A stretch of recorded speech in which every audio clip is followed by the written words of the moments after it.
Hello everyone, সুপ্রভাত। তোমাদের সকলকে আমার আরেকটি নতুন ব্লগে ওয়েলকাম জানিয়ে আজকের এই ব্লগটা শুরু করছি। সকালবেলায় বানিয়ে নিয়েছি 2 কাপ চা।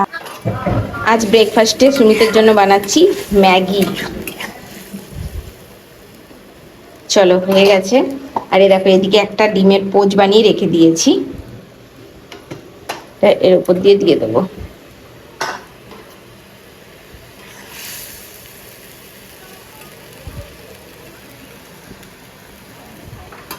হয়ে গেছে।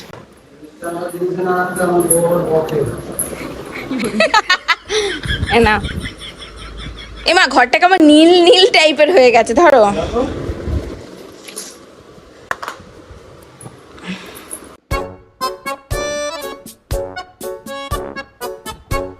কি করে দিল, টাওয়ালটাকে কিভাবে রাখলো, এখানে জামার কাপড় ফেলে রাখলো, বিছানার চাদরটা দেখো কি অবস্থা করে দিয়েছে। হ্যাঁ, আরে বাবা, রাতে রাতে তুমি বিছানা শো চায় না শো, তারপরে তুমি চাদরটার কি হালত করেছো। আর ম্যাগিটা খাও তাড়াতাড়ি।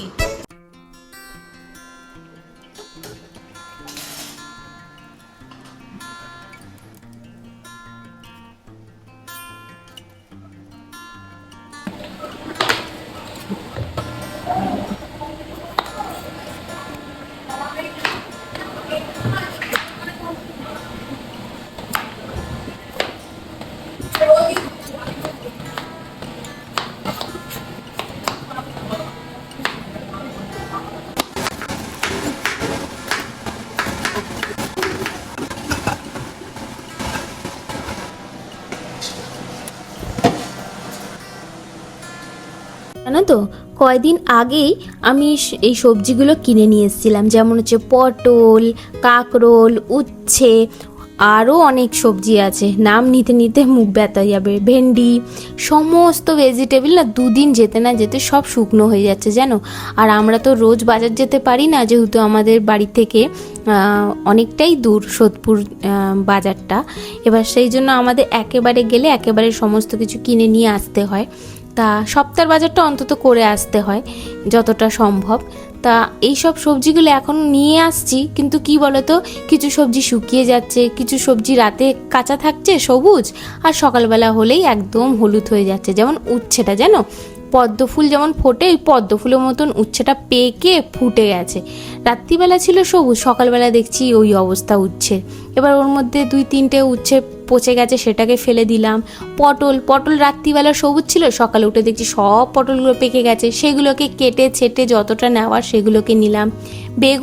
বেগুন নিয়ে এসেছি কাঁচা মানে ওই দানা ছাড়া। ও বাবা, 1-2 দিনের পর দেখছি দানা ভর্তি হয়ে গেছে। মানে কি সমস্যায় যে পড়েছি কি বলবো। আর আমার ফ্রিজটা তো অনেকটাই ছোট, বেশি স্টোরেজ নেই, তাই জন্য রাখতে পারি না। আমার খুব অসুবিধা হয়ে যাচ্ছে, কি করব ভাবতে পারছি না। কারণ কি বলতো, প্রত্যেক দিনের বাজার আমার সম্ভব হয় না, আর সুমিতের কাছেও সময় থাকে না। তাই জন্য আমার কি বলতো, আমার সপ্তাহের বাজার করে রাখতে হয়। সে মাছ বলো চাই সবজি বলো, বেশিরভাগ আমরা সবজিটা খাই, মাছটা খুবই কম খাই, ওই আনতে যাওয়ার কারণেই। আর যেদিন যাই সন্ধেবেলার দিকে মাছ টাছ নিয়ে আসি। এই সন্ধেবেলা মাছ আনা নিয়েও একটা ঝামেলা জানো, আমার আবার ভয় পাই। যেদিনকে রাত্রিবেলা মাছ টাছ কিনে নিয়ে আসি না, সেদিনকে ঘুম হবে না, কেমন শরীরের মধ্যে অসহ্য হবে, মানে কেমন একটা উল্টোপাল্টা স্বপ্ন দেখবো।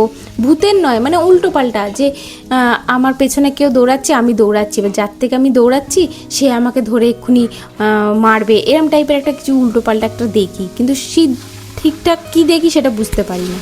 দেখো না, সাইটিং মাছ ছিল অনেক দিনের রাখা, বেশি দিন রাখলে নষ্ট হয়ে যাবে, তাই ভাবলাম আজকে সুমিতের পছন্দের সব রান্নাগুলো করব। যেমন হচ্ছে লাউ দিয়ে ডাল, তারপরে হচ্ছে সাইটিং মাছের ঝাল, আর বানাবো হচ্ছে পটল পোস্ত, আর না হলে ভেন্ডি ভাজা। আর লাউ ডালটার মধ্যে আমি লাউ দিয়ে আর ডালটা মুগ ডাল দিয়ে সিদ্ধ করে নিয়েছিলাম, এর মধ্যে দিলাম নুন আর হলুদ, আর এটা পরে ফোড়ন দেবো। আর এদিকে মাছটা ভেজে নিচ্ছি, লেজাগুলো ফার্স্টে ভেজেছি, মাথাটা পরে ভাজছি, কারণ জানো মাথার যে ঘিলু না কি থাকে না, ওগুলো একটু পচে পচে গেছে, ওই জন্য লাস্টের দিকে ভাজছি। আর মাছের মাথাগুলো দেখে মনে হচ্ছে যেন কঙ্কাল, যে কেমন হয়ে গেছে। বেশি দিন আর ডিপ ফ্রিজে ছিল, তাও এরকম হয়ে গেছে। কি বলবো, আমার ফ্রিজটা মনে হয় না চেঞ্জ করতে হবে, জানো তো, বড় ফ্রিজ নিতে হবে, ছোটটা বিক্রি করে দিয়ে। আর এই গরমে আমার লাউ ডাল খেতে দারুণ লাগে। আমি মার্কেট থেকে নিয়ে এসেছি গন্ধরাজ লেবু দিয়ে ডাল খেতে আমার দারুণ লাগে। আর এদিকে আমি কড়াটা গরম হয়ে গেছে, তোমাদের সাথে কথা বলতে বলতে আমার অনেকটা কাজ এগিয়ে গেছে। স্যাটিং মাছের ঝাল করব তো ওই পেঁয়াজ, কাঁচা লঙ্কা, টমেটো সমস্ত কিছু তেলের মধ্যে ভাজা ভাজা করে নিয়ে আদা রসুন করে রাখা পেস্ট ওইটা দিয়ে কষতে থাকবো। আলু দেবো না, কিন্তু শুধু পেঁয়াজ টমেটো দিয়েই গ্রেভি বানাবো, কেন ঝাল করব তো। আর এটা ফ্রিজে রাখা মাছ, কি বলো তো, আলু ঠালু দিলে বেশি হয়ে যায়, আর সুমিত অতটা আলুটা খেতে ভালোবাসে না। আর আমার তো আলুটা খাবোই না, কারণ হচ্ছে আমার এদিকে অন্য রান্না আছে, সেটা পরে তোমাদের বলবো। আর এই দেখো এদিকে আমার টমেটো পেঁয়াজ সমস্ত কিছু ভালো করে কষানো হয়ে গেছে।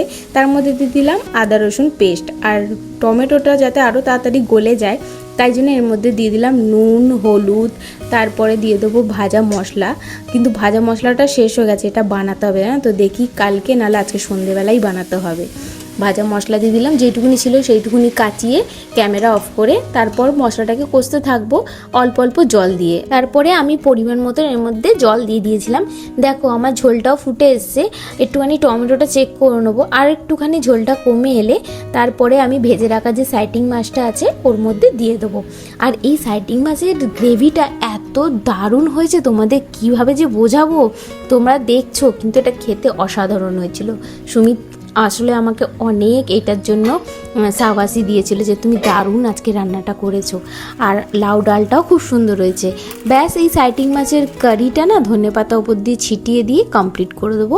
আর আমি এবার দুটো কড়া বসিয়ে ফটাফট রান্না করব আমার পছন্দের রান্না, যেমন হচ্ছে লাউ ডাল করব আর ঢ্যাঁড়স ভাজবো, আর যে পটলগুলো রয়েছে না সেই পটলগুলো রেখে দেবো। আর উচ্ছে ছিল দুটো, ওই উচ্ছে দুটো ভাজবো, মানে দুটো তিনটে এরম করে ভাজবো, যেহেতু ওইগুলো পেকে গেছে ওগুলো রাখা যাবে না, পটলটা তাও রাখা যাবে, তাই পটলটা ফ্রিজে ঢুকিয়ে দেবো। দুটো কড়া বসিয়েছি ঝপঝপ রান্না করার জন্য, কারণ সুমিতের ওদিক দিয়ে ফোন এসে গেছে, বললো আজকে আমি তাড়াতাড়ি খেতে আসবো। বললাম ঠিক আছে, কোনো অসুবিধা নেই। দুটো কড়াই বসিয়ে দিয়ে গরম করে সর্ষের তেল দিয়ে দিয়েছি পরিমাণ মতন। আর এদিকে ফার্স্টে আমি ডালটা ফোড়ন দেবো, তাই কড়াতে তেল দিয়ে সঙ্গে সঙ্গে ওর মধ্যে দিয়ে দিয়েছিলাম কারি পাতা, তারপরে দিয়েছি কাঁচা লঙ্কা, পেঁয়াজ আর রসুন থেতো করে রাখা, আর দিয়ে এটা কিছুক্ষণ ধরে নাড়বো।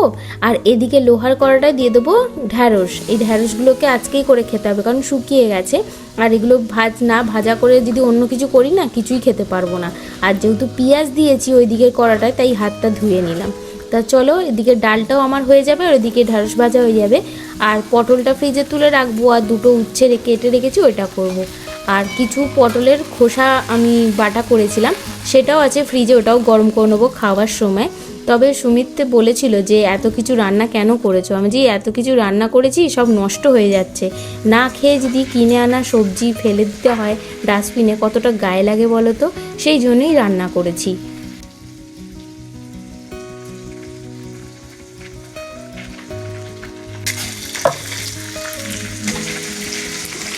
খাওয়া দাওয়া দুপুরের অনেকক্ষণই সারা হয়ে গেছে। আমি এখন এসছি, কটা বাজে এখন ধরে নাও না 4:30 বা 4:45 হবে, এই সময় চলে এসেছি রান্নাঘরে।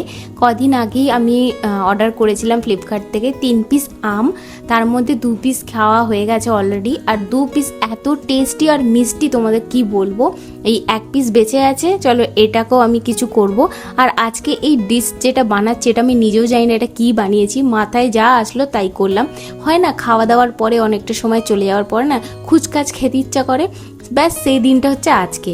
আর একটু খুচকাচ কিছু খেতে ইচ্ছা করছিল নতুনত্ব, তাই ভাবলাম ছিল ফ্রিজে রাখা টক দই, তা টক দইয়ের ওপরে আমি আমের যে কিউবস মতন বানিয়েছি ওইটা দেবো, পাকা কলা দেবো, গোলমরিচ গুঁড়ো দেবো, বিট লবণ দেবো, এই সব দিয়ে একটু মাখিয়ে একটা কোনো একটা খাবার বানাবো। কিন্তু এই খাবারটা যেটা আমি বানিয়েছি, নাম জানি না এটার কি বানিয়েছি, কিন্তু অসাধারণ হয়েছে। সুমিতের তো খুব পছন্দ হয়েছে, ও বলছে তুমি আজকে কি করে দিয়েছো, রান্না দুপুরে এত সুন্দর করেছো, আর এইটা বানিয়েছো কি, আমি যেটা জানি না কি, এটা রায়তা, ফ্রুট রায়তা। আমি এরমভাবে ওকে বলছি, আর ও তো কি হাসছে। যাই হোক, চলো আজকের এই ব্লগটা তোমাদের কেমন লাগলো অবশ্যই কমেন্ট করে জানাবে। ভালো লাগলে একটা লাইক করে সাবস্ক্রাইব করে পাশে থাকবে। তোমাদের সাথে আমি দেখা করব আমার নেক্সট ব্লগে। আজকের মতন টাটা।